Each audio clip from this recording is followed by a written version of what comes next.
क्या आपको पता है कि ब्रह्मांड में एक ऐसे भी जगह है जहां आपको सिर्फ खालीपन दिखेगा। और ये एक बहुत बड़ी जगह है जहां पर गैलेक्सीज और स्टार्स बिल्कुल ही आपको ना के बराबर देखने को मिलेगा। ये जगह हमसे 700 मिलियन लाइट ईयर दूर बूटस कॉन्स्टिलेशन में स्थित है, जिसका नाम है बूटस वर्ल्ड। अब इतना ज़्यादा खालीपन का एक्सप्लेनेशन किसी भी साइंटिस्ट के पास नहीं है। इसी तरह ब्रह्मांड में हमें ऐसे अनसुलझे रहस्य देखने को मिलेगा जिसे हम आने वाले कई साल तक एक्सप्लेन भी नहीं कर पाएंगे। जैसे कि फिजिक्स के लॉस को ही ले लीजिए, जो कि हमारे ब्रह्मांड में पृथ्वी से लेकर हर जगह काम करता है, लेकिन ये बिल्कुल ही गलत फहमी है। ब्लैक होल के अंदर सिंगुलैरिटी करके एक जगह है जहाँ पर ये लॉस काम नहीं करता। इसके अलावा एक और समय है जहाँ पर फिजिक्स के लॉस काम करना बंद कर देता है। उस समय है 10⁻⁻43 सेकेंड। अब आप ये सोच रहे होंगे कि भला ये कैसा समय हो सकता है। तो इसी समय वो सिंगल पॉइंट में विस्फोट हुआ और बिग बैंग की शुरुआत हुई।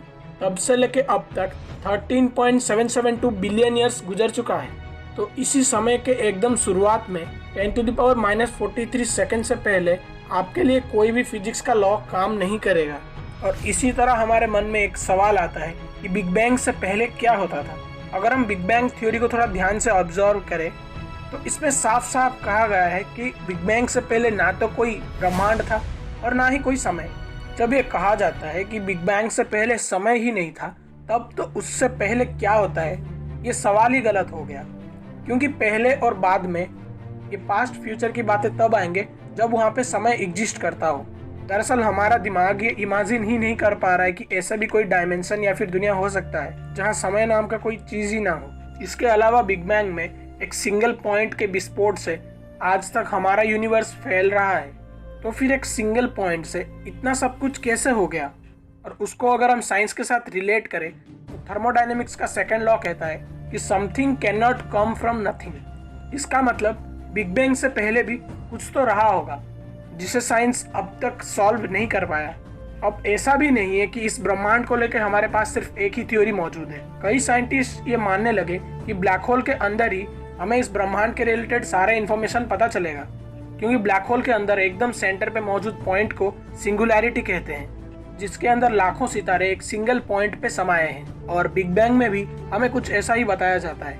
तो ये भी हो सकता है कि शुरुआती दिनों में ब्लैक होल बनने के बाद ये शुरू हुआ हो और वो बिग बैंग के एक सिंगल पॉइंट शायद ब्लैक होल का सिंगुलैरिटी हो।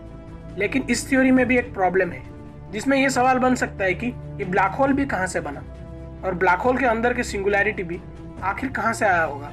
और यही सवाल इस थ्योरी को भी बिग बैंग थ्योरी जैसा बना देता है, जिसके पास इसके शुरुआत के बारे में प्रॉपर इन्फॉर्मेशन नहीं है। दूसरे तरफ ब्रह्मांड के सृष्टि को लेकर एक बहुत ही फेमस थ्योरी स्ट्रिंग थ्योरी मौजूद है, जिसमें सबसे छोटे लेवल पर एक स्ट्रिंग या तार की तरह दिखने वाला पार्टिकल ब्रह्मांड में हर जगह मौजूद है, जो कि हमेशा वाइब्रेट करता रहता है। और इसी वाइब्रेशन के बहुत ही अलग अलग टाइप के पैटर्न्स होते हैं और अलग अलग पैटर्न की वजह से अलग अलग पार्टिकल्स बनते हैं, जैसे electron, proton, neutron and graviton.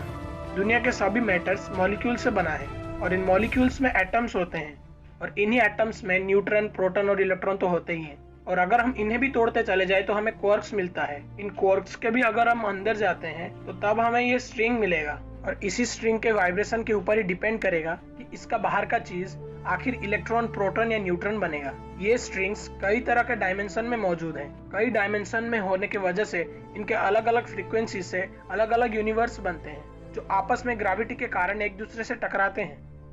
Dark energy, जिसके बारे में हमारे पास बहुत ही कम जानकारी अवेलेबल है, तो इसी डार्क एनर्जी के बारे में स्ट्रिंग थ्योरी का कहना है। तो डार्क एनर्जी दरअसल हमारे करीब मौजूद दूसरे यूनिवर्स की ग्रेविटी या गुरुत्वाकर्षण का इफेक्ट है। और बिग बैंग का मतलब होता है बहुत बड़ा धमाका। और स्ट्रिंग थ्योरी के हिसाब से जब दो ब्रह्मांड की आपस में टक्कर होती है तब बिग बैंग होता है और एक नया ब्रह्मांड की शुरुआत होती है।